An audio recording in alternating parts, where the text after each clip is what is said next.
Hello everyone, દરેકનું ફરીથી નવા લેક્ચરમાં સ્વાગત કરું છું. Lecture number 9. તો આ લેક્ચરમાં આપણે જે લાસ્ટ લેક્ચરમાં થિયરી ભણેલા મોસ્ટલી જે કાર્યની, તો એ કાર્ય કઈ રીતે મળી શકે એના સિમ્પલ દાખલાથી સ્ટાર્ટ કરીશું અને જે દાખલા પૂછાયેલા છે એ પણ આપણે ધીમે ધીમે ગણવાનો પ્રયત્ન કરીશું.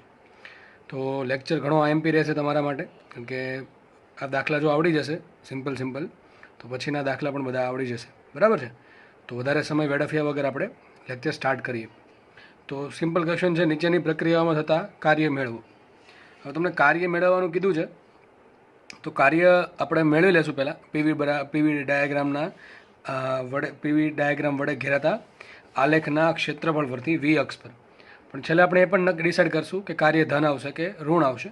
તમને લાસ્ટ લેક્ચરમાં સમજાવેલું છે કે જો વાયુનું વિસ્તરણ થતું હોય આપમેળે થાય એટલે કાર્ય વાયુ પોતે કરશે, અને જો વાયુ અથવા સિસ્ટમ પોતે કાર્ય કરતી હોય તો એના માટે કાર્ય લેવાનું ધન. અને જો વાયુનું સંકોચન થાય, બરાબર, જો વાયુનું સંકોચન થશે તો વાયુ પર કાર્ય કરવું પડશે, અને જો બહારથી કાર્ય કરવામાં આવે તો આપણે કાર્યને થર્મોડાયનેમિક્સમાં ઋણ લઈએ છીએ. તો પહેલો જ ક્વેશ્ચન છે, જો એક પ્રોસેસ તમને આપેલી છે, આ પ્રેશર 2p છે, અહીંયા આ પ્રેશર 0.5 છે. વાયુ જે છે એ ફર્સ્ટ સ્ટેટ એટલે કે ત્યાં દબાણ હતું 2p, કદ હતું v, ત્યાંથી આગળ ગતિ કરીને પ્રોસેસ કરીને બીજી સ્ટેજ પર આવ્યો. બીજી સ્ટેજ પર, બીજી બિંદુ પર અથવા બીજી અવસ્થા પર, અંતિમ અવસ્થા પર એનું દબાણ છે 0.5p અને કદ છે 2v. તો આપણે એનું કેટલું કાર્ય થાય શોધવાનું છે. હવે જુઓ, તમને કીધું જો કદ વધે તો કાર્ય ધન લેવાનું. તો જો અહીં કદ વધે છે, પહેલાં કદ કેટલું હતું એનું v હતું, અહીંયા કદ કેટલું હતું v, હવે અહીંયા કદ કેટલું છે 2v. તો કદ વધ્યું છે, તો કદમાં વધારો થયો તો વાયુ પોતે આપમેળે વિસ્તરણ પામે એટલે એનું કદ વધે છે. અને જો કદ વધતું તો આપણે શું લેશું? કાર્યને ધન ગણશું. તો અમારો જે આન્સર આવશે એ ધન આવશે. તો કદાચ 4 ઓપ્શનમાં તમને 2 ધન આપ્યા હોય અને 2 ઋણ આપ્યા હોય તો 2 તો એમ જ નીકળી ગયા, કારણ કે અમુક 2 ઓપ્શન જે ઋણ આપ્યા તો આવવાના જ નથી. ચલો આપણે જોઈ લઈએ દાખલો. તો શું કરવાનું? જે આખી પ્રોસેસ છે એના વડે વી અક્ષ પર કેટલું કાર્ય, વી અક્ષ પર આ ક્ષેત્રફળ ઘેરવાનું અને ક્ષેત્રફળનો એરિયા શોધી નાખો એટલે તમને કાર્ય મળી જશે. તો જો અહીંયા સ્ટાર્ટિંગ પોઈન્ટથી શું કરવાનું? વી અક્ષ પર એક લાઇન દોરવાની અને એન્ડિંગ પોઈન્ટથી વી અક્ષ પર એક લાઇન દોરવાની. તો આ જે 2 લાઇન વચ્ચે જે એરિયા ઘેરાય છે, આટલો એરિયા, આ જે એરિયા ઘેરાય છે એ શું છે? મારો કેટલું કાર્ય થાય છે. હું સાઈડમાં દોરું છું બીજા પેજમાં. તો આ પ્રમાણે પ્રોસેસ થઈ છે.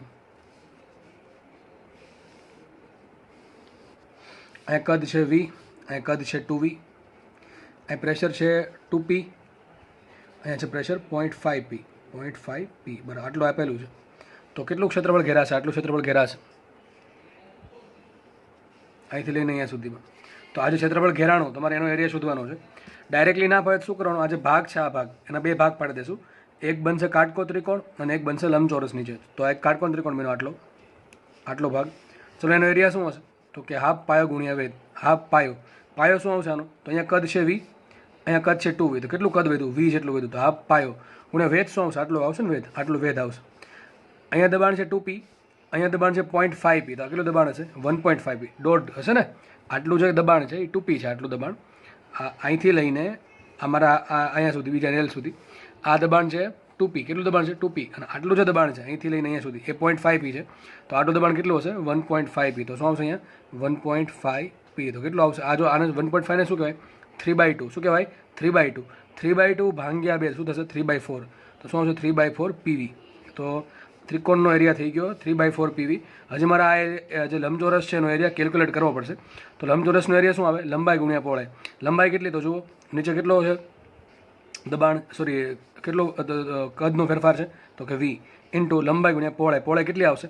તો આ પહોળાઈ થઈ ગઈ, આ થઈ ગઈ લંબાઈ, આ લંબાઈ થઈ ગઈ v ઇન્ટુ આ પહોળાઈ થઈ ગઈ 0.5p. તો આવશે 0.5p. તો કેટલો આવશે? 1/2 pv. 1/2 pv ને શું કહેવાય? 2/4 pv. કેમ છેદમાં 4 લેવા? ભાઈ અહીં છેદમાં 4 છે, અહીંયા પણ છેદમાં 4 આવે તો આરામથી સરવાળો થઈ જાય. તો કુલ કાર્ય કેટલો આવશે? કાર્ય બરાબર આવશે આ એરિયા ત્રિકોણનો પ્લસ લંબચોરસના એરિયા વડે, ટૂંકમાં કુલ આટલો એરિયા ઘેરાશે આટલો. તો આ કુલ ઘેરાતો એરિયા છે, જેનું ક્ષેત્રફળ કેટલું મળે આપણને? તો કે આ એરિયા છે, ઉપરનો એરિયા a1, નીચેનો એરિયા a2 અને બંનેનો સરવાળો શું આવશે? 3/4 pv પ્લસ 2/4 pv. તો આન્સર શું આવશે? માટે w is equal two 5/4 pv. અને કદાચ આ પ્રમાણે આન્સર નહીં આવ્યો તો 5/4 ને શું કહેવાય? 1.25 ટાઈમ્સ pv. તો આ જવાબ આવી ગયો. તો આ દાખલા પણ સિમ્પલ ક્યારેક હોય છે. અને પ્રોસેસ છે એ કદ વધવા તરફ થાય છે. કદ v માંથી 2v થયું, ટૂંકમાં વાયુનું વિસ્તરણ થાય છે. એટલા માટે આ કાર્યને આપણે ગણશું ધન. તો શું આન્સર આવશે? પ્લસ 1.25 પીવી આ તમારો આન્સર. ચલો નેક્સ્ટ આગળ વધીએ. મેં રેડ લાઇનથી પ્રોસેસ બતાવી છે. તો પ્રોસેસ આ પ્રમાણે છે. પહેલાં પ્રોસેસ આ પ્રમાણે થઈ, જેનાથી પછી નીચે આવે છે. ક્વેશ્ચન સિમ્પલ છે કે કેટલું કાર્ય થાય છે. હવે જુઓ, આ જે પ્રોસેસ છે એ અચળ દાબી દબાણ કેવું રહે છે? અચળ. અને આ કઈ પ્રોસેસ છે? આ છે સમદાબી પ્રોસેસ, આ છે સમકદ પ્રોસેસ. તો જુઓ, આના વડે કેટલો એરિયા ઘેરાશે? તો જુઓ, પહેલાં આપણે એક કામ કરીએ. આ જે આડી પ્રોસેસ છે એના વડે કુલ કેટલો એરિયા ઘેરાય? તો આટલો ઘેરાશે ને, આટલો અહીંથી લઈને અહીંયા સુધીનો ટૂંકમાં આટલો. અને આ જે ઊભી લાઈન છે, આ ઊભી લાઈન, એના વડે કેટલો એરિયા ઘેરાય? ભાઈ 0. સમજો, આ ઊભી લાઈન છે, સાઈડમાં દોરીને બતાવું. કોઈ ઊભી લાઈન છે, આ સિમ્પલ ઊભી લાઈન. તો એના વડે કેટલો એરિયા ઘેરાય? આટલો.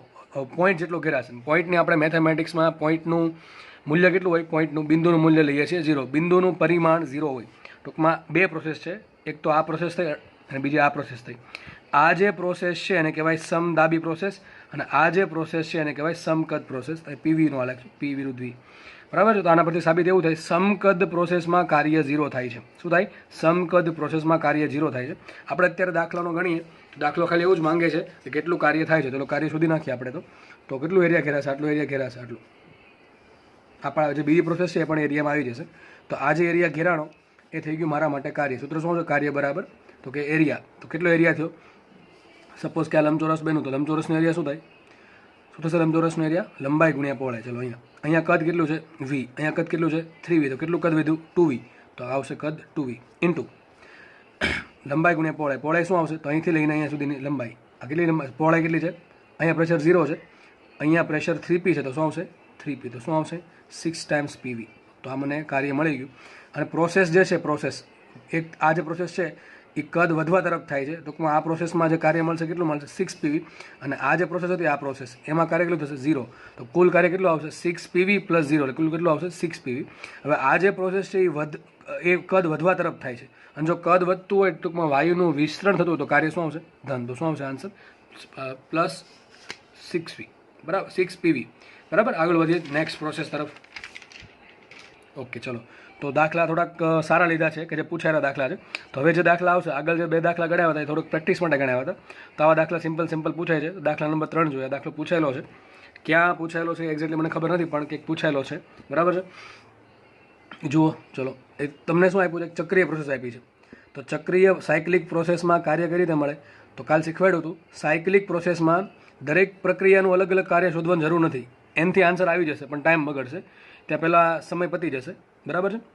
તો આપણે શું કરવાનું સાયક્લિક પ્રોસેસમાં કાર્ય શું મળે? તો જે સાયકલની અંદર જે એરિયા ઘેરાણો છે એનું ક્ષેત્રફળ તમારે શોધવાનું. અહીંયા કયું સાયકલ બને છે? ચોરસ સાયકલ, બરાબર. સ્ક્વેર બને છે, તેનું એરિયા આપણે અંદરનો એરિયા ગણવો પડશે. તો આ જે એરિયા છે, આ એરિયા એ મારા માટે થઈ ગયું કાર્ય. ચલો, શું આવશે? ચોરસનો એરિયા. ચોરસ છે કે લંબચોરસ જોઈ લઈએ નીચે, બરાબર છે. આ લંબચોરસ છે, તો સૂત્ર શું આવશે? કાર્ય બરાબર લંબાઈ ગુણ્યા પહોળાઈ. ચલો, લંબાઈ. અહીંયા પ્રેશર કેટલું છે? સોરી, કદ કેટલું છે? 5. અહીંયા કેટલું કદ છે? 20. અહીંયા કદ છે 5, અહીંયા કદ છે 20. તો કેટલું કદ થયું? આ કેટલું હશે? 15. શું હશે? 15 મીટર ક્યુબ. કેટલું હશે? 15 મીટર ક્યુબ. અને અહીંયા ખાસ જોવું, ઘણા લોકો અહીંયા જોવે જ નહીં, ખાલી એમ વિચારી લે આ ચલો આ તો દાખલો આવડે, ફટાફટ ગણીને દાખલો ટીક આન્સર કરી નાખે. ઘરે આવીને ખબર પડે કે સેન્ટીમીટર ક્યુબ આપ્યું હતું, એટલે પેલી ઘાત સેટ કરવાની રહી ગઈ. તો આવી ભૂલ પડવી જોઈએ નહીં. તો તમને કદ શેમાં આપ્યું છે? મીટર ક્યુબમાં. તો મીટર ક્યુબમાં લખ્યું ઇન્ટુ લંબાઈ ગુણ્યા પહોળાઈ. ચલો, અહીંયા પ્રેશર છે 10, અહીંયા પ્રેશર છે 40 આપેલું છે સાઈડમાં. તો કેટલું પ્રેશર છે? 30. તો શું આવશે અહીંયા? 30 પાસ્કલ. શું આવશે? 30 પાસ્કલ. બંને એકમ એસઆઈ છે એટલે વાંધો નહીં. તો શું આવશે? 30 5 અને 15 3 45, 450. આ મીટર ક્યુબ છે. પાસ્કલને શું કહેવાય? ન્યૂટન. લખી દો ચલો ને. મીટર ક્યુબને પાસ્કલને શું કહેવાય? ન્યૂટન પર મીટર સ્ક્વેર. મીટર ક્યુબ ઉપર છે, નીચે મીટર સ્ક્વેર છે, તો ઉપર એક મીટર વધશે. તો એ મીટર અને ન્યૂટન એટલે ભેગા થઈ જશે ન્યૂટન ઇન્ટુ મીટર. કોના જેવું થઈ ગયું? એફડી જેવું. બળ કાર્ય બરાબર એફડી જેવું. ટૂંકમાં ન્યૂટન ઇન્ટુ મીટર થઈ જશે જૂલ. તો શું આન્સર આવશે? W = 450 joule. હજુ આપણે ડિસાઇડ નથી કર્યું કે ધન છે કે ઋણ છે. ટૂંકમાં વાયુ પોતે કાર્ય કરશે કે બહારથી કાર્ય કરવું પડશે. ચલો, તો એના માટે એક નિયમ છે. જો પ્રક્રિયા સમઘડી હોય, ચક્રીય પ્રક્રિયા સાયક્લિક પ્રોસેસ જો સમઘડી હોય ક્લોકવાઇઝ ડાયરેક્શનમાં, તો કાર્ય ધન લેવાનું. અને જો વિષમઘડી દિશામાં સાયક્લિક પ્રોસેસ હોય એટલે કે એન્ટી ક્લોકવાઇઝ, તો કાર્ય લેવાનું ઋણ. જેને આ વસ્તુ નવી લાગતી હોય આ લેક્ચરમાં, એને લાસ્ટ લેક્ચર જોઈ લેવો. એમાં મેં વ્યવસ્થિત રીતે સમજાવેલું છે કે કેમ આમ થાય છે. તો અત્યારે આ પ્રોસેસ સમઘડી છે, તો શું આવશે? Plus 450 joule. ઓકે, દાખલા પૂછાઈ જાય, બહુ પૂછાય છે, બરાબર છે. નેક્સ્ટ ક્વેશ્ચન સોલ્વ કરીએ. જુઓ, દાખલા નંબર 4 લઈએ. તો ક્વેશ્ચન તો સેમ જ છે કે પ્રક્રિયામાં થતું કાર્ય શોધો, બરાબર. ચલો આરામથી દાખલો સોલ્વ થયો છે. સાયક્લિક પ્રોસેસ છે, તો સાયક્લિક પ્રોસેસમાં કાર્ય શું મળે? પહેલાં કાર્ય ધન આવે કે ઋણ આવે એ તમે ચાહો તો જોઈ શકો છો. કેવી પ્રોસેસ છે? તો જો પ્રોસેસ કેવી રીતે આ પ્રમાણે થાય છે. પ્રોસેસની ડાયરેક્શન મને આપેલી છે અને આ ડાયરેક્શન કઈ રીતે સમઘડિત વિષમઘડિત, તો કે ડાયરેક્શન આવશે વિષમઘડિત એટલે કે એન્ટી ક્લોકવાઇઝ. અને જો એન્ટી ક્લોકવાઇઝ તો તમારું કાર્ય કેવું આવશે? ઋણ આવશે. કેવું આવશે? ઋણ. તો જે ઓપ્શનમાં ઋણ હોય એ ટીક કરવાનું છે, બાકીના ટીક કરવાના થતા નથી. ચલો આપણે મૂલ્ય શોધીએ કાર્યનું. તો કાર્યનું મૂલ્ય શું આવશે? તો કે જે સાયક્લિક પ્રોસેસ છે એની અંદર જે એરિયા ઘેરે, ટૂંકમાં આ જે એરિયા ઘેરાણો આ એ મારું થઈ ગયું કાર્ય. તો ચલો ત્રિકોણનો એરિયા શું આવશે? ત્રિકોણનો એરિયા શું હોય? 1/2 પાયો ગુણ્યા વેધ. ઘણા લોકો ઉતાવળમાં હાફ જે છે એ ગણવાનું ભાંગવાનું ભૂલી જાય, હાફ વડે ગુણવાનું ભૂલી જાય છે. બરાબર છે, ઉતાવળ કદાચ થઈ જાય ઘણી વખત. તો ચલો જોઈએ હાફ પાયો ગુણ્યા વેધ. તો હાફ એમને રાખું. પાયો, ચલો પાયો કેટલો છે? અહીંયા કદ છે 10, અહીંયા કદ છે 70 અને કદ શેમાં છે? મીટર ક્યુબમાં છે, એટલે કોઈ વાંધો છે નહીં. બરાબર. ચલો કદ છે મીટર ક્યુબમાં. હવે અહીંયા છે કદ 10, અહીંયા કદ છે 70, તો કેટલું કદ આવશે? 60. તો શું આવશે? પાયો 60નો. અને વેધ, ચલો વેધ, તો વેધ આ થશે ને આ રીતે, આ થઈ ગયો વેધ. ચલો અહીંયા આ વેધની લંબાઈ કેટલી હશે? તો અહીંયા જો દબાણ કેટલું છે? 20 છે. અહીંયા દબાણ છે 50, તો કેટલો વેધ હશે? 30નો. કેટલો વેધ હશે? 50 માઇનસ 20 શું આવશે? 30. તો વેધ આવશે 30નો. પણ અહીંયા એક ભૂલ પડવાનો ચાન્સ છે. મને જો એકમ શું આપ્યો? એકમ આપ્યો છે પાસ્કલ ગુણ્યા 10⁵. ટૂંકમાં આ પ્રેશર કેટલું છે? 50 પાસ્કલ નથી, 50 ગુણ્યા 10⁵ પાસ્કલ છે. તો ખાસ આવા દાખલામાં જોવું કે ભાઈ સાઈડમાં એકમ શું આપેલો છે, અને આ એકમ શેમાં છે? મીટર ક્યુબમાં છે. આ એકમ પણ એસઆઈમાં જ છે, પરંતુ ગુણ્યા 10⁵ મારે કરવી પડે. તો કેટલું કદ આવશે? સોરી, કેટલો પ્રેશર આવશે? આ કેટલો આવશે પ્રેશર? અહીંયા પ્રેશર કેટલું છે? 50 10⁵. અહીંયા પ્રેશર કેટલું છે? 20 10⁵. તો બે વચ્ચે તફાવત કેટલો આવશે? 30 ગુણ્યા 10⁵. અને આ પાસ્કલમાં છે, આ મીટર ક્યુબમાં છે, એટલે આન્સર શું આવશે? આનો જૂલમાં આવશે. હવે આ 60 ભાગ્યા 2 થશે 30, એટલે શું આવશે? 30 ગુણ્યા 30 ગુણ્યા 10⁵ જૂલ. માટે શું આન્સર આવશે? W ઇઝ ઇક્વલ ટુ આ 3 તેરી 9 અને જે 2 મીંડા વધારે આપી દો આને, એટલે શું છે? 10⁵ જૂલ. તો આ મારો આન્સર આવી ગયો. અને આન્સર કેવો હશે? ઋણ હશે. તો શું આવશે? કાર્ય માઇનસમાં આવશે. માઇનસમાં કાર્ય એટલા માટે આવશે કે આ જે કાર્ય થયું છે એ વાયુ પોતે કરી શકશે નહીં, એના પર બહારથી કરવું પડે એટલા માટે. બરાબર. ચલો આગળ વધીએ. તો આ પ્રશ્ન આઈ થિંક કદાચ PMTમાં પૂછેલો છે આ દાખલો. બરાબર છે. એક ગોળાકાર પ્રક્રિયા આપી હતી અને પૂછ્યું હતું કે કેટલું કાર્ય થાય. તો આ પણ એક ચક્રીય પ્રક્રિયાનો જ ભાગ છે. તો ચક્રીય પ્રોસેસ માટે કાર્ય કેટલું હોય? તો ચક્રીય પ્રોસેસ માટે કાર્ય કેટલું હોય? તો કે ચક્ર જે સાયક્લિક પ્રોસેસ બને છે એના જે બંધ ગાળો ઘેરે એના ક્ષેત્રફળ જેટલું. ટૂંકમાં મારા આ મારું થઈ ગયું એરિયા. તો ત્રિકોણનો એરિયા શું હોય? તો πr² હોય. પણ આમાં ત્રિજ્યા શોધવા બેસવું નહીં. જુઓ, અહીંથી લઈને અહીંયા સુધીમાં એને શું કહેવાય? વ્યાસ કહેવાય. તો આ થઈ ગયો, સપોઝ કે વ્યાસ D1 થઈ ગયો. કેટલો થઈ ગયો? D1. અને અહીંથી લઈને અહીંયા સુધીમાં જે વ્યાસ હોય ને સપોઝ કીધું D2. શું કીધું? D2. તો હવે જ્યારે D1 D2 અલગ અલગ હોય ત્યારે સૂત્ર આવશે, યાદ રાખો. એક તો પહેલાં કહી દઉં કે ત્રિકોણનો એરિયા શું, સોરી સર્કલનો એરિયા શું હોય? πr² હોય. શું હોય? πr². ચલો મારે એરિયા લખવો છે વ્યાસમાં, તો શું આવશે? પાઈ એમને રાખો. ત્રિજ્યાને શું કહેવાય? વ્યાસ ભાગ્યા 2. શું કહેવાય? ત્રિજ્યાને વ્યાસ ભાગ્યા 2નો વર્ગ. તો શું આવશે આન્સર? આ પાઈ એમને D² ને 2નો વર્ગ 4. તો શું આવશે? માટે એરિયા બરાબર આવશે π/4 D². કેટલો આવશે? π/4 D². તમે જેના સૂત્ર આગળ લાસ્ટ ચેપ્ટરમાં કીધેલું પણ છે. બરાબર છે. તો એરિયા શું આવશે? πr² આવી શકે. અથવા જો આપણે વર્તુળનો એરિયા શું આવે? π/4 D². પણ આ ત્યારે વાપરવાનું કે જ્યારે વ્યાસ સરખો હોય. તો વ્યાસ જો અલગ અલગ હોય તો લગભગ એરિયા આવશે આટલો, π/4 D1 × D2. ચલો કેટલો આવશે આન્સર? π/4 D1 × D2. આપણે કિંમત મૂકી દઈએ આમાં તો ફટાફટ આન્સર આવે. ચલો અહીંયા જુઓ, જસ્ટ મિનિટ. અહીંયા જુઓ, પહેલાં આપણે D1 ગણી લીધું. પહેલાં અહીંયા કેટલો વ્યાસ છે? અહીંયા છે કદ 10 છે, અહીંયા છે કદ 30. તો કેટલું કદ આવશે અહીંથી લઈને અહીં સુધી કેટલું કદ હશે? 20 મીટર ક્યુબમાં. ચલો એસઆઈમાં આવશે. તો એરિયા મૂકી દઈએ π/4 × D1 આવશે 20 મીટર ક્યુબ ઇન્ટુ, ચલો અહીંયા કેટલું પ્રેશર છે? પ્રેશર પાસ્કલમાં છે, કોઈ ઘાત પર ગુણેલી નથી. અહીંયા પ્રેશર છે 10નું, અહીંયા પ્રેશર છે 30નું. તો કેટલું આવશે? આ પણ આવશે 20 પાસ્કલ. તો આવશે ઇન્ટુ 20. બરાબર છે. તો ચલો અહીંયા 2 દુ 4, નીચે 4 ઉડી જશે. શું આવશે? 10 × 10 100 અને 100 પાઈ. શું આન્સર આવશે? માટે એરિયા એટલે કેટલો? ટૂંકમાં કાર્ય કેટલું આવશે? કાર્ય આવશે 100 પાઈ અને શું આન્સર આવશે? જૂલ. હવે આ પ્રોસેસની દિશા આ પ્રમાણે છે, આ પ્રમાણે દિશા છે. ટૂંકમાં કેવી છે? સમઘડી હોત કેવો આવશે? પ્લસ. તો આન્સર આવશે 100 પાઈ જૂલ. અને કદાચ તમે પાઈની કિંમત મૂકી દો, શું મૂકશો? પાઈની કિંમત 3.14 મૂકો તો શું આન્સર આવશે? 314 જૂલ. શું આન્સર આવશે? 314 જૂલ આવશે પ્લસમાં. શેમાં આન્સર આવશે? પ્લસમાં, કારણ કે સમઘડી દિશામાં ચક્રીય પ્રોસેસ છે. બરાબર. આગળ દાખલા ગણીએ.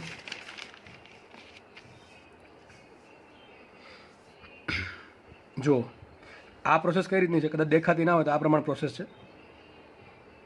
પ્રોસેસ આ પ્રમાણે છે, સીધી છે. ચલો આનો આ કઈ પ્રોસેસ થશે? આમાં કદ બદલાય નથી, બદલતું કદ બદલતું નથી, તો કઈ પ્રોસેસ કહેવાય? સમકદ. એટલે તો કઈ કહેવાય? સમકદ. બરાબર. ચલો કેટલો એરિયા ઘેરાશે? તો આના વડે શું કરવાનું? આખું નીચે આપણે શું કરવાનું? એનો એરિયા ઘેરવાનું. તો એરિયા ઘેરાશે પોઈન્ટ જેટલો. અને તમને હમણાં સમજાવ્યું છે પોઈન્ટનું પરિમાણ કેટલું હોય? 0. તો શું આન્સર આવશે? W=0. તો આના પરથી ખબર એ પડી કે સમકદ પ્રક્રિયામાં કેટલો એરિયા ઘેરાય? 0. એટલે કાર્ય થશે 0. ચલો નેક્સ્ટ. આ પ્રમાણે પ્રોસેસ છે આમાં.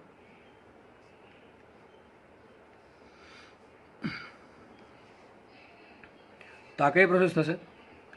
સમદાબી. કઈ થશે? સમદાબી. કારણ કે દબાણ કેવું રહે છે? અચળ. હવે જો પ્રોસેસ સ્ટાર્ટ અહીંથી થઈ છે, એરો ડાયરેક્શન આ બાજુ છે, એટલે પ્રોસેસ સ્ટાર્ટ અહીંથી થઈ છે અને અહીંયા સુધી આગળ વધી છે. તો અહીં કદ વધે છે, ઘટે છે? ભાઈ કદ ઘટે છે. પહેલાં કદ કેટલું હતું? જો કદ V2 હતું.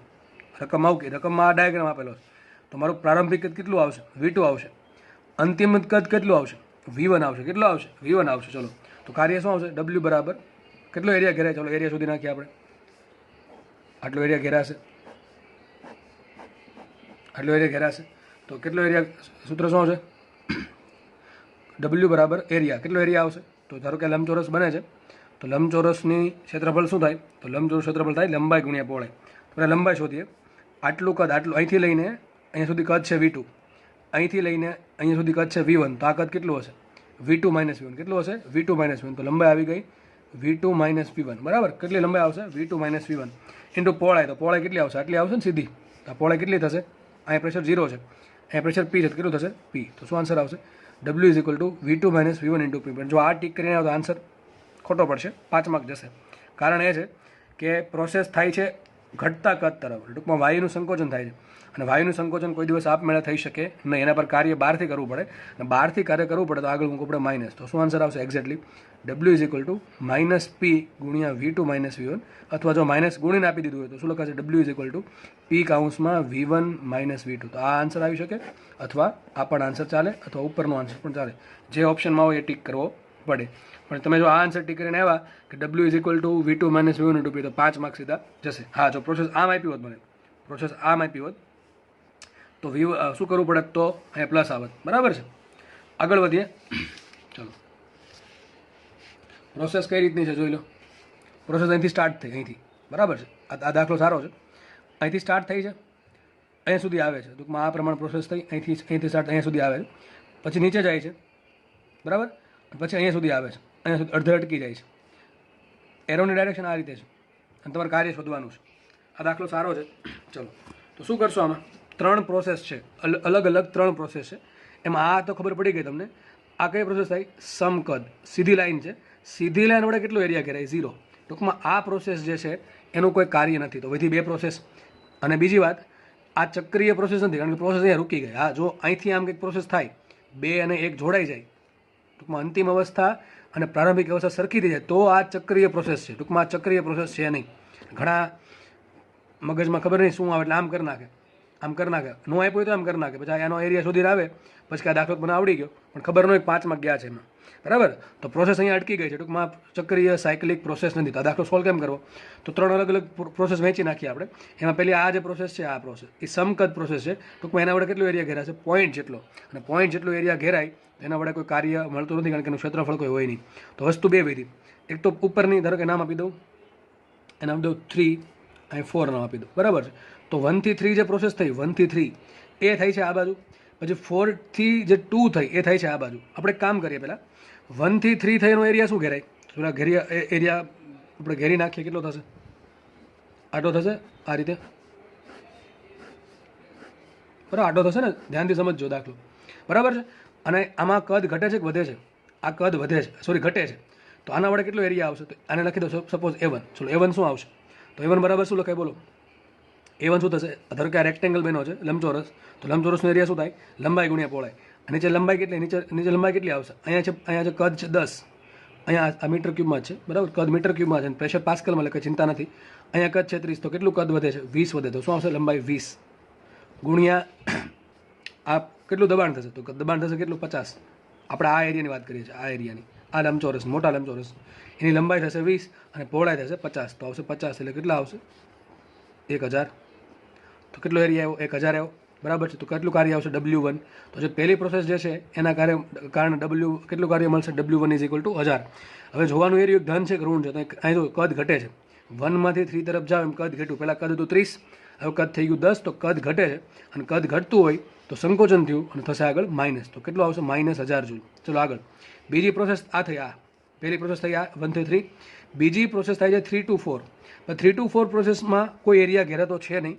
તો એમાં કેટલું આ લખી નાખવા કઈ પ્રોસેસ માટે છે? 1 to 3 માટે છે. પછી પ્રોસેસ કઈ થાય છે? W2 લોકો. W2 શું છે? 0. 3 to 4 માટે, કારણ કે એ સમકદ પ્રોસેસ છે અને સમકદ પ્રોસેસમાં V અક્ષ પર કોઈ એરિયા ઘેરાતો છે નહીં. હા, આ અક્ષ પર જરૂર એરિયા ઘેરાશે, P અક્ષ પર. P અક્ષનું કંઈ કામ છે નહીં. વાત કરીએ લાસ્ટ પ્રોસેસ, એના માટે ધારો કે મળે છે W3. તો એક આ પ્રોસેસ જુઓ, 4 થી લઈને 2 સુધી. એના વડે કેટલો એરિયા ઘેરાય? તો આપણે નીચે એરિયા ઘેરીએ તો આ એરિયા ઘેરાશે, આટલો એરિયા ઘેરાશે, દેખાતું હશે બધાને. તો આ જે પ્રોસેસ છે એના વડે આ જ મેં આ પ્રમાણે આ સાઈડ ત્રાસી લાઈન દોરી છે. ટૂંકમાં આ એરિયા ઘેરાય છે. ચલો આપણે આની વાત કરીએ. આટલી આ કેટલો એરિયા ઘેરાય એ શોધવાનો છે. તો એ પણ એક લંબચોરસ જ બનશે. શું સૂત્ર આવશે આનું? લંબચોરસ બરાબર લંબચોરસનું એરિયાનું સૂત્ર શું આવે? લંબાઈ ગુણ્યા પહોળાઈ. અહીંયા છે કદ 10, અહીંયા છે કદ 20. તો કુલ કેટલું આવશે? કદ 10. તો લંબાઈ મળી 10 અને પહોળાઈ શું મળશે? 0 થી 30 એટલે કેટલું આવશે? 30. તો કેટલું આવશે? 300. કેટલું આવશે? 300. તો W3 શું મળ્યું? 300. અને અહીંયા જો એરો ક્યાં છે? આ બાજુ છે ને, એરો આ બાજુ છે. ટૂંકમાં એરો આ બાજુ છે, આમ જાય છે એરો આ બાજુ. તો એનાથી શું થાય છે? એનું કદ વધે છે. અને કદ જો વધતું હોય તો પ્રોસેસ થાય આપમેળે શું આવશે? પ્લસ આવશે. બરાબર. તો કુલ કેટલું કાર્ય મળશે? W1 plus W2 plus W3. તો net W is equal two W1 plus W2 plus W3. પેલું કેટલું મળ્યું? -1000 જૂલ પ્લસ 0 પ્લસ 300 એટલે કેટલું આવશે? -700 જૂલ. કેટલું આવે? -700 જૂલ. તો આ તમારો આન્સર આવી ગયો. માઇનસ છે, -700 જૂલ. અને નેટ એરિયા કેટલો વધશે? જો આ જે મોટું લંબચોરસ છે એમાંથી આ લંબચોરસ બાદ થશે તો નેટ એરિયા વધશે આટલો. આ સાઈડમાં દોર દઉં, આડી લાઈન વડે બતાવું. આ વધશે આટલું, આ નેટ એરિયા વધશે. તો ઘણી વખત તમને આવો પ્રશ્ન પૂછે કે નીચેમાંથી કયો ભાગ, રેખાંકિત ભાગ કાર્ય બતાવે છે નેટ કરે. તો આ જે એલ શેપ બન્યો, આ એલ શેપ એ તમારું નેટ કાર્ય છે. આ દાખલો તમે આ પ્રમાણે પણ ગણી શકો કે મોટા લંબચોરસમાંથી આ લંબચોરસ બાદ કર્યો. આ દાખલો આપણે આ પ્રમાણે ગણ્યો છે. બીજી રીતે એ છે કે આ જે એલ બન્યો છે, એલ શેપનો એરિયા પણ તમે શોધી નાખો તો પણ આન્સર આવે કે એક લંબચોરસ આ થઈ ગયો, એક લંબચોરસ થઈ ગયો આ, અને એક લંબચોરસ થઈ ગયો આ. એ બંનેનો એરિયાનો સરવાળો કરો તો પણ તમને 700 જૂલ ઉર્જા મળશે. અને ખબર પડે એનાથી કે માઇનસમાં આન્સર આવે છે, કારણ કે ઉપરનો એરિયા છે એ નેગેટિવ છે અને મોટો છે એટલા માટે. બરાબર. તો આ દાખલો સારો હતો અને હોપ બધાને સમજાઈ ગયો હશે. આગળ વધીએ આપણે. આગળની પ્રોસેસ આ પ્રમાણે છે. પ્રોસેસ એથી સ્ટાર્ટ થાય છે અને અર્ધ વર્તુળાકાર માર્ગે C પર જાય છે. હું દોર દઉં છું બ્લુ પેનથી. આ રીતે આ પ્રમાણે પ્રોસેસ થાય છે. અહીંયા પ્રેશર છે 20, અહીંયા પ્રેશર છે 60, અહીંયા કદ છે 10, અહીંયા કદ છે 30. તો આ પ્રમાણે પ્રોસેસ થાય છે. ચલો આપણે આનું કાર્ય શોધવાનું છે. તો હું અલગ પેજમાં બતાવી દઉં આ દાખલો થોડો ડિટેલમાં સમજાવવા માગું છું એટલા માટે. જુઓ, મારી પ્રોસેસ હતી આ રીતે. બરાબર છે. આ પ્રમાણે પ્રોસેસ આપેલી છે. પીવી ડાયાગ્રામ આપેલો છે. અહીંયા V છે, અહીંયા P છે. હવે પ્રોસેસ થાય અહીંથી સ્ટાર્ટ થઈ. અહીંયા A છે, અહીંયા C નામ આપ્યું છે, અહીંયા B નામ આપ્યું છે વચ્ચે ક્યાંક. બરાબર, B નામ આપ્યું છે. પ્રોસેસની ડાયરેક્શન આ પ્રમાણે છે. હવે આમાં એરિયા કઈ રીતે ઘેરવો, ચલો એ જોઈએ આપણે કેટલું એરિયા ઘેરાશે. તો થોડુંક ડિટેલમાં સમજાવું. અને પહેલી વાત તો એક આ ચક્રીય પ્રક્રિયા નથી, કારણ કે અહીંયા અટકી જાય છે. આ લાઈન તમે સીધી એટલા માટે દોરી છે કે C ને A પોઈન્ટ એક લાઈન પર આવે છે. આ લાઈન જે આ ઊભી લાઈન દોરી છે એ ચક્રીય પ્રોસેસ નથી, એ ખાલી એટલા માટે દોરી છે કે C ને A એક જ લાઈનમાં છે. એ થોડુંક આમ અંદર નથી, બહાર નથી, એ પ્રમાણે ટૂંકમાં વ્યાસ પર, એક જ વ્યાસ પર આવેલા છે C ને A બિંદુ. ચલો આગળ વધીએ આપણે. તો આ દાખલો ગણવો કઈ રીતે? તો મેં તમને કીધું જ્યારે ચક્રીય પ્રોસેસ ના હોય અને કદાચ કન્ફ્યુઝન આવતું હોય તો શું કરવાનું તમારે કે અલગ અલગ પ્રોસેસ માટે અલગ અલગ એરિયા શોધવાનો. હવે જો હું બે ભાગ પાડી દઉં. એક ભાગ પાડું A થી B અને બીજો ભાગ પાડું B થી C. ચલો પહેલાં એક A થી B. તો A થી B પ્રોસેસમાં કેટલો એરિયા ઘેરાય એ આપણે શોધીએ. તો હું અલગ પેનથી બતાવું છું. તો A થી B પ્રોસેસ A સ્ટાર્ટ અહીંથી થાય છે, પૂરી અહીંયા થાય છે. તો કેટલો એરિયા ઘેરાશે એના વડે? તો આટલો એરિયા. શું કરવાનું? પહેલા પોઈન્ટ અને એન્ડ પોઈન્ટ બંનેને ઊભી લાઈન દોરી દેવાની V અક્ષ પર. શું કરવાનું એરિયા ઘેરવા માટે? એરિયા ઘેરવામાં કોઈને પ્રોબ્લેમ આવતી હોય તો શું કરવાનું? ફર્સ્ટ પોઈન્ટ પરથી એક લાઈન દોરવાની ઊભી V અક્ષ પર. ઊભી કે આડી? V અક્ષ જો અહીંયા હોય તો આડી દોરવી પડે. તો ટૂંકમાં ફર્સ્ટ પોઈન્ટથી V અક્ષ પર એક લાઈન દોરવાની અને એન્ડ પોઈન્ટથી V અક્ષ પર એક લાઈન દોરવાની. વચ્ચે જે એરિયા આવે છે, આ જે એરિયા આટલો, એ થઈ ગયો ઘેરાતો એરિયા. બરાબર.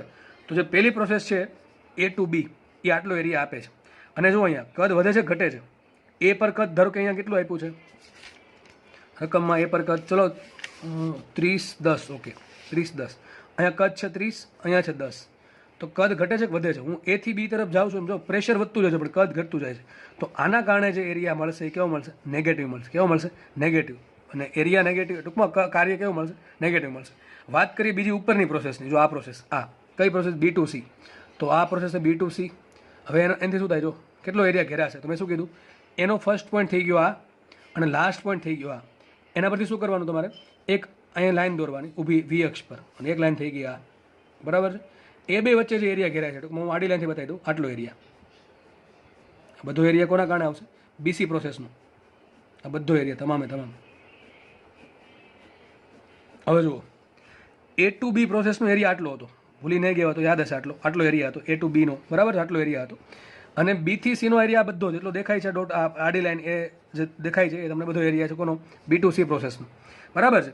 B2C પ્રોસેસના કારણે કાર્ય ધન મળે કે ઋણ મળે? ચલો જોઈ લઈએ. તો અહીંથી શું થાય? જો B થી C તમે તરફ જેમ જશો એમ મારું કદ પહેલાં તો 10, હવે થઈ ગયું 30. તો B થી C તરફ જતાં કદ વધે છે. તો B થી C તરફ જતાં કદ વધે છે, તેનું કાર્ય કેવું મળશે? ધન મળશે, કારણ કે વાયુનું વિસ્તરણ થાય છે. તો આજે બ્લુ પેનથી મેં શેડેડ એરિયા બતાવેલો છે, બરાબર, આ સંપૂર્ણ એરિયા. એના કારણે એરિયા જે મળે એ પ્લસ લેવાનો, પ્લસ A1. અને આજે રેડ લાઇનથી બતાવ્યો છે એમાં કદ ઘટતું હોવાથી કાર્ય કેવું મળશે? ઋણ. તો એને કેવો લેવો પડે? માઇનસ લેવો પડે, -A2. તો બે રસ્તા તમે જોઈ શકો છો. આ નીચેના ભાગમાં શું થયું? આ ભાગમાં બ્લુ લાઇન આવે છે અને આ ભાગમાં રેડ લાઇન આવે છે.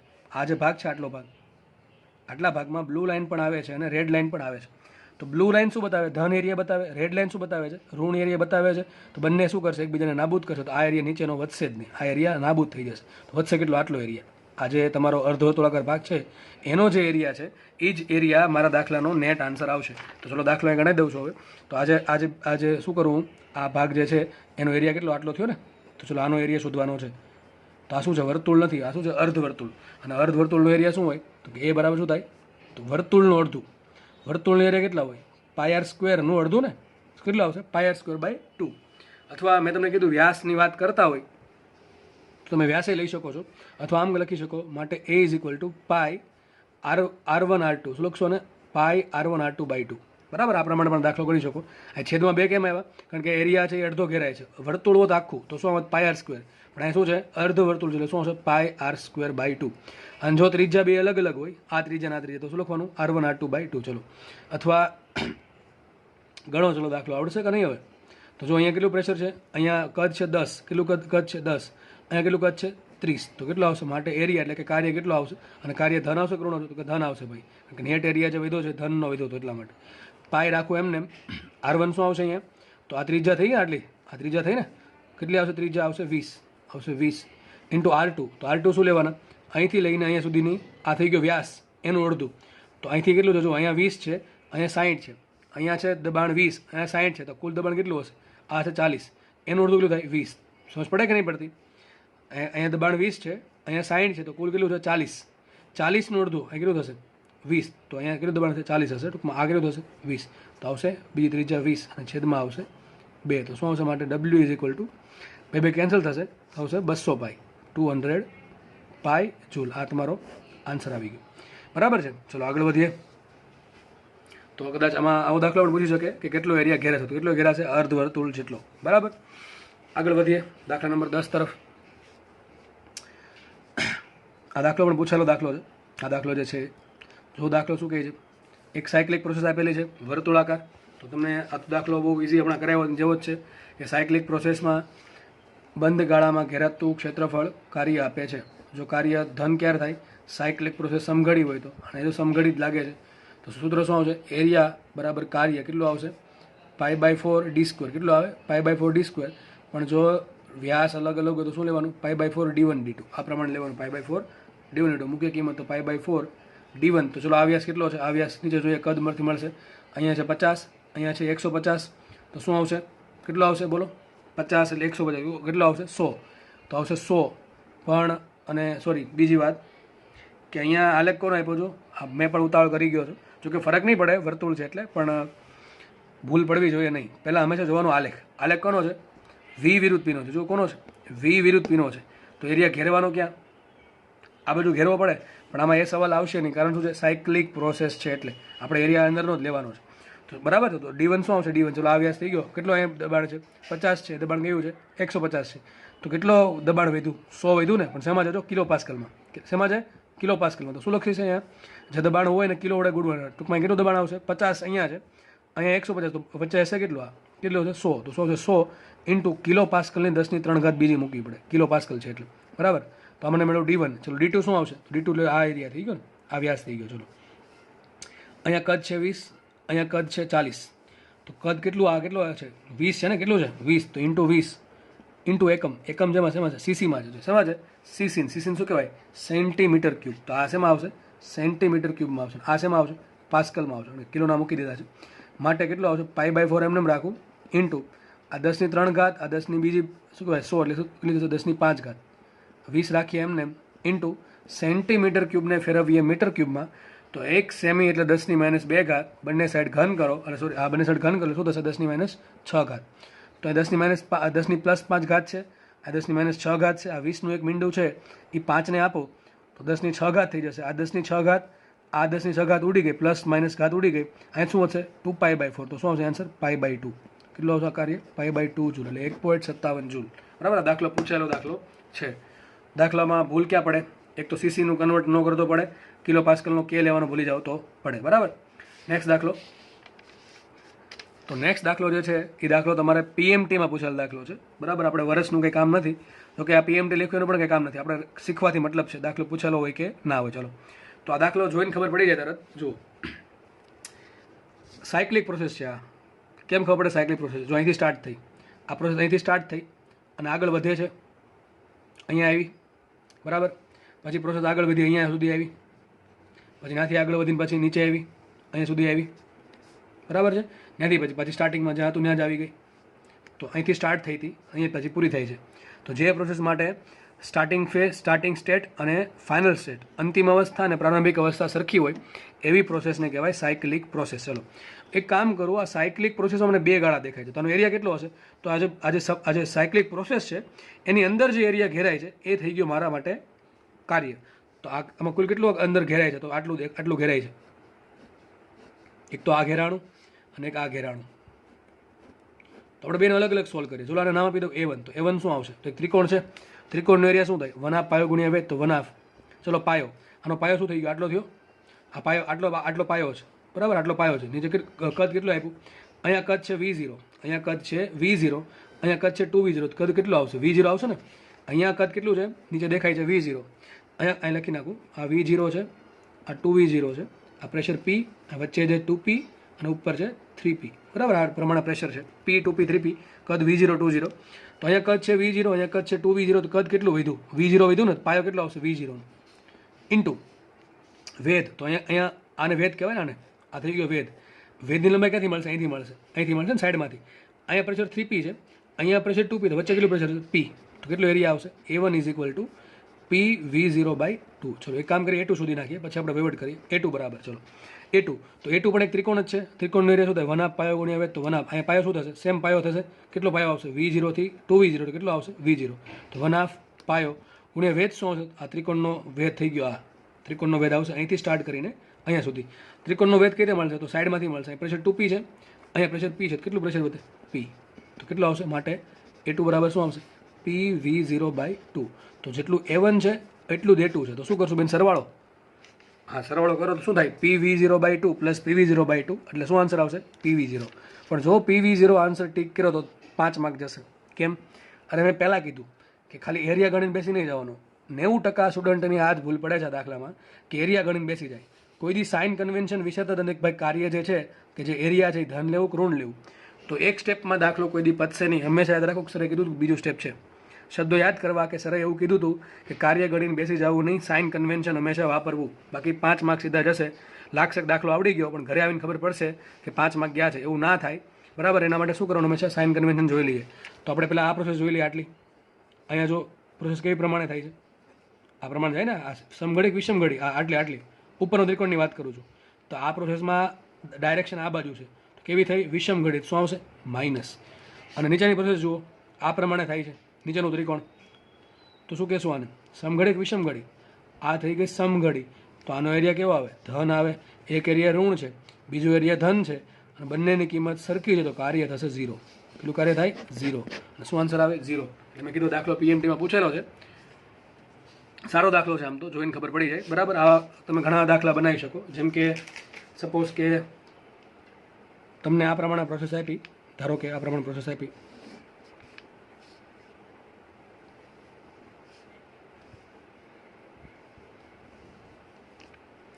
બંને માનો કે આ પ્રમાણે કીધી છે પ્રોસેસ, ડાયરેક્ટ 0 આન્સર ટીક કરવાનો, જોવાનું જ નહીં કાંઈ. કેમ? માનો કે બે સર્કલ જે છે એનો એરિયા સરખો છે, આનો એરિયા એ છે, આનો એરિયા એ છે. આ પ્રોસેસ કેવી છે? સમઘડી, એરિયા આવશે ધન. આ પ્રોસેસ કેવી છે? વિષમઘડી, એરિયા આવશે ઋણ. તો બંનેનો નેટ એરિયા કેટલો? 0. બરાબર, તો ડાયરેક્ટ ટીક કરી દેવાનું 0. ત્યારે સરખી આકૃતિ દેખાય, અને એકમાં સમઘડી હોય, એકમાં વિષમઘડી હોય, તો શું આન્સર આવશે? 0 આન્સર આવશે. તો વાત યાદ રાખવી. બરાબર છે, આપણે આગળ વધીએ. નેક્સ્ટ દાખલો આપણે સોલ્વ કરીએ. આવો દાખલો G19માં પૂછેલો દાખલો છે.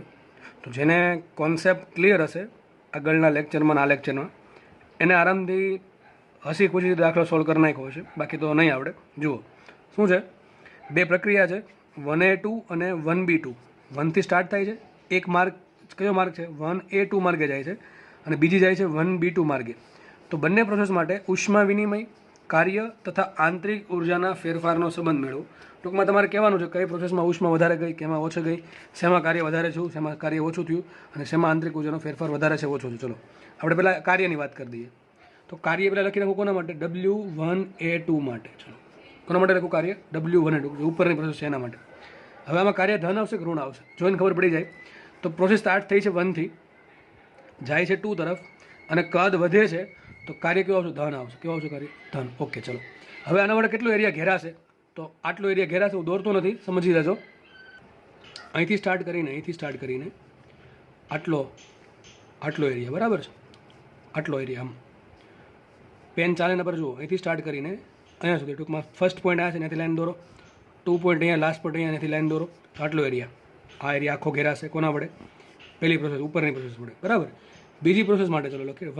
કઈ પ્રોસેસ છે? 1B2 ઇઝ ઇક્વલ ટુ, આમાં પણ કદ તો વધે જ છે. 1 થી 2 તરફ જાઓ, કદ વધે છે, શું આન્સર આવશે? આમાં પણ કાર્ય કેવું મળશે? ધન મળશે. ચલો કાર્ય ધન મળશે. ઓકે, આમાં કેટલો એરિયા ઘેરાશે? તો 1 થી સ્ટાર્ટ કરો, અને B થી 2 સુધી લાઈન દોરો. ટૂંકમાં આટલી લાઈન થઈ.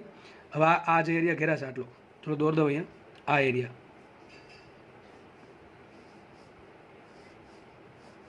આ એરિયા થઈ ગયો બીજી પ્રોસેસનો, અને આ એરિયા થઈ ગયો આટલો, ટૂંકમાં આટલો થશે ને ઉપરનો, કુલ ગણો તો એ થશે ઉપરની પ્રોસેસનો. તો કોનો એરિયા વધારે છે? ઉપરની પ્રોસેસ કે નીચેની પ્રોસેસ? તો ઓબ્વિયસ વાત છે, ઉપરની પ્રોસેસ જે છે એનો એરિયા વધારે છે. તો લખી નાખું, સપોઝ આ એરિયા છે A1, આ એરિયા છે A2. હવે A1 છે A2 કરતાં મોટા છે, તો સાબિત શું થયું? જે પહેલી જે પ્રોસેસ છે ઉપરની 1A2, એમાં થતું કાર્ય બીજી પ્રોસેસના કાર્ય કરતાં વધારે છે. ઓકે, ચલો એક ખબર પડી ગઈ. ચલો આગળ વધીએ. તો કાર્યની સરખામણી થઈ ગઈ કે જે ઉપરની પ્રોસેસ છે એમાં થતું કાર્ય બીજી પ્રોસેસ કરતાં વધારે છે. આ કાર્યની વાત પૂરી. હવે વાત કરીએ આંતરિક ઉર્જાની. કોની કરશું? આંતરિક ઉર્જાની, એટલે ફેરફાર, ટૂંકમાં ડેલ્ટા ઈ ઇન્ટરનલી. ચલો પહેલાં તો મને એમ કહો કે આ પ્રોસેસ સાયક્લિક પ્રોસેસ છે કે નહીં? અરે ભાઈ નથી. સાયક્લિક પ્રોસેસ કોને કહેવાય? જે જ્યાંથી સ્ટાર્ટ થઈને પૂરી થાય. તો જો આ અહીંથી ક્યાંથી સ્ટાર્ટ થયા? 1A2 સુધી પૂરી થઈ ગઈ. અહીંયા આ ક્યાંથી સ્ટાર્ટ થઈ? 1B2. આ જો એરો આમ હોત, આ એરો જે બીજી તરફ છે એની જગ્યાએ આમ હોત, તો સાયક્લિક પ્રોસેસ. આ સાયક્લિક પ્રોસેસ નથી. આનો એરો આ રીતે છે, બે એરો એક જ દિશામાં છે. સમજો થોડુંક, બરાબર. ચલો આંતરિક ઉર્જા. આંતરિક ઉર્જા કોના પર ડિપેન્ડ કરે? મેં લગભગ ઘણી વખત કહી દીધું છે કે આંતરિક ઉર્જા ડિપેન્ડ કરશે માત્ર તાપમાન પર. સૂત્ર શું આવશે? E internal is equal to F/2 μRT for ideal gas, આદર્શ વાયુ માટે. તો માત્ર તાપમાન પર ડિપેન્ડ કરે. તાપમાન કોના પર ડિપેન્ડ કરે? બિંદુ પર. કોના પર ડિપેન્ડ કરે? બિંદુ પર. ચલો હું પહેલી પ્રોસેસ દોરું છું અહીંયા. પહેલી પ્રોસેસ આ પ્રમાણે છે. 1 થી સ્ટાર્ટ થઈ, એ માર્ગે બીજા પર ગઈ. અહીં તાપમાન શું છે? T1. અહીં તાપમાન શું છે? T2. તો ડેલ્ટા ઇન્ટરનલ શું આવશે? F/2 μR T2 - T1. શું આવશે? F/2 μR T2 - T1. બીજી પ્રોસેસ કઈ રીતે છે? 1 થી સ્ટાર્ટ થઈ, બીજા B માર્ગે ગઈ, અને 2 પર પતી ગઈ. તો બીજી પ્રોસેસ માટે પણ તાપમાન કેટલું છે? T1 છે અને T2 છે. તો બે પ્રોસેસ માટે તાપમાન તો સરખા છે. ખબર ન પડી? પહેલી પ્રોસેસ માટે પ્રારંભિક તાપમાન T1, અંતિમ તાપમાન T2. બીજી પ્રોસેસ માટે પણ પ્રારંભિક તાપમાન T1 અને અંતિમ તાપમાન T2. બે માટે પ્રારંભિક અને અંતિમ તાપમાન સરખા છે. તો ગતિ સોરી આંતરિક ઉર્જા છે એ ડિપેન્ડ કરે તાપમાન પર. બે માટે તાપમાનનો ગાળો, આ તાપમાન કેટલો ફેરફાર થશે T2 - T1. ઉપર તાપમાનનો ફેરફાર થશે T2 - T1, નીચે પણ ફેરફાર થશે T2 - T1, કારણ કે અંતિમ ને પ્રારંભિક તાપમાન તો બેમાં સરખા છે. તો જો તાપમાનનો ગાળો સરખો હોય તો આંતરિક ઉર્જા પણ સરખી જશે. ટૂંકમાં તાપમાનનો ફેરફાર કોઈ થશે નહીં કે નહીં થાય. તો આમાં ડેલ્ટા ઇન્ટરનલ કેટલો આવશે? ડેલ્ટા ઇન્ટરનલ આવશે F/2. પહેલી પ્રોસેસ માટે નીચે લખી દઉં.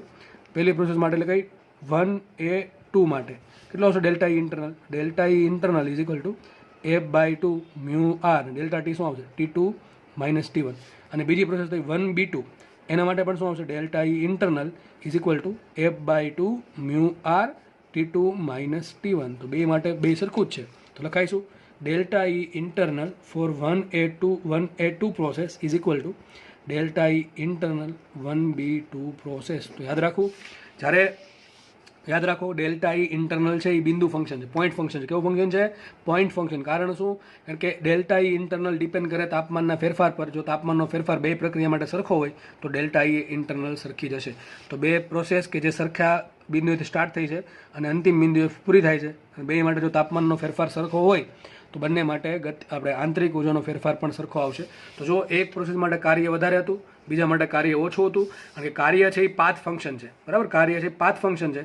બે અલગ અલગ પાથ હોવાથી, બે અલગ અલગ માર્ગ હોવાથી કાર્ય અલગ અલગ આવ્યું. અને જે આંતરિક ઉર્જા છે એ ડિપેન્ડ કરે તાપમાન પર, અને તાપમાન છે પોઈન્ટ ફંક્શન છે. બંને પ્રોસેસ માટે એન્ડ પોઈન્ટ ને સ્ટાર્ટિંગ પોઈન્ટ સરખા હોવાથી તાપમાનનો ફેરફાર સરખો છે. તાપમાનનો ફેરફાર સરખો એટલે આંતરિક ઉર્જાનો ફેરફાર સરખો. અને લાસ્ટ વાત રહી ગઈ કોની? આપણે વાત કરવાની કોની છે હવે? લાસ્ટ વાત કરશું આપણે ઉષ્માની. ચલો, તો સૂત્ર શું છે? આપણે પહેલી પ્રોસેસ આ પ્રમાણે હતી 1A2, બરાબર છે. ચલો, આના માટે મારે લખવું છે કે ઉષ્માનો ફેરફાર કેટલો થયો. તો સૂત્ર શું આવે? મને કાર્ય ખબર પડી ગયું, મને આંતરિક ઉર્જા ખબર પડી ગઈ. તો સૂત્ર આવે FLT, first law of thermodynamics. યાદ રાખજો શું સૂત્ર આવશે? Delta Q is equal to delta W plus delta E internal. બીજી પ્રોસેસ માટે લખવું અહીં સાઈડમાં. બીજી પ્રોસેસ આ પ્રમાણે છે ને, સોરી આ પ્રમાણે છે 1B2. આના માટે પણ શું આવશે સૂત્ર?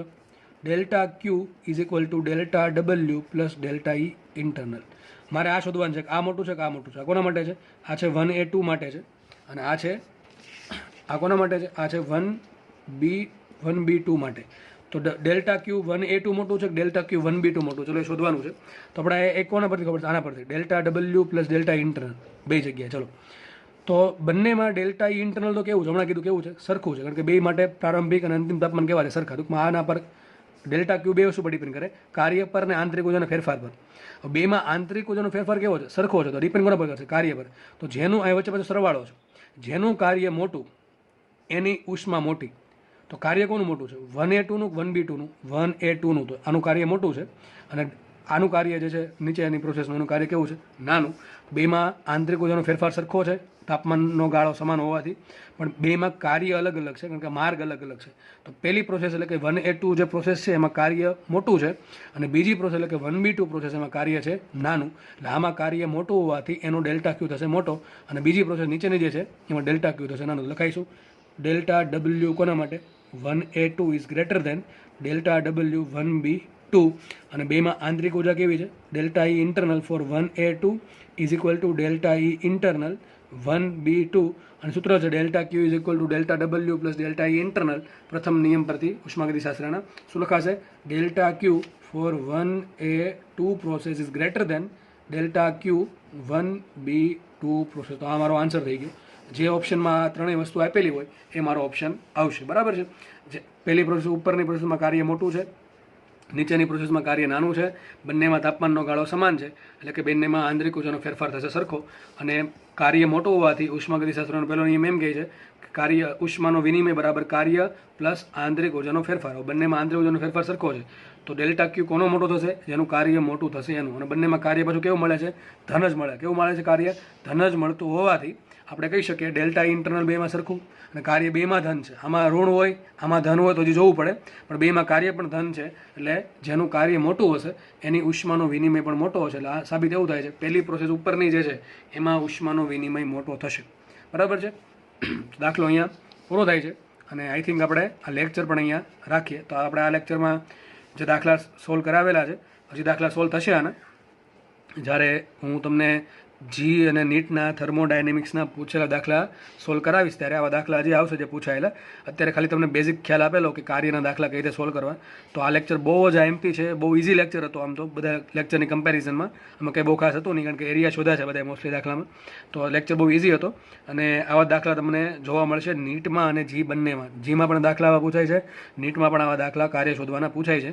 એક જ જગ્યાએ ભૂલ પડે છે કે ક્યાં પ્લસ લેવું ને ક્યાં માઇનસ લેવું. તો એ હજી ભૂલ પડતી હોય તો આગળનો લેક્ચર જોઈ લેવો. બરાબર, એમાં સ્પષ્ટ કીધું છે વિસ્તરણ થાય તો કાર્ય ધન આવશે, સંકોચન થાય તો કાર્ય ઋણ આવશે, અને ચક્રીય પ્રોસેસમાં સમઘડી પ્રક્રિયા માટે કાર્ય ધન હોય અને વિષમઘડી પ્રક્રિયા માટે કાર્ય ઋણ હોય. એનું રીઝન શું એમ થવાનું, તો એના માટે તમારે મહેરબાની કરીને લેક્ચર આગળનો જોઈ લેવો, લેક્ચર નંબર આઈ થિંક કદાચ 8. બરાબર છે. તો લેક્ચર અહીંયા રાખીએ. બધાનો ખૂબ ખૂબ આભાર. લેક્ચર સિરીઝમાં બન્યા રહેવું, એમાં ફાયદો તમને જ છે, એમાં મને કોઈ ફાયદો નથી. બરાબર છે. ઓકે, ચલો, થેન્ક યુ સો મચ.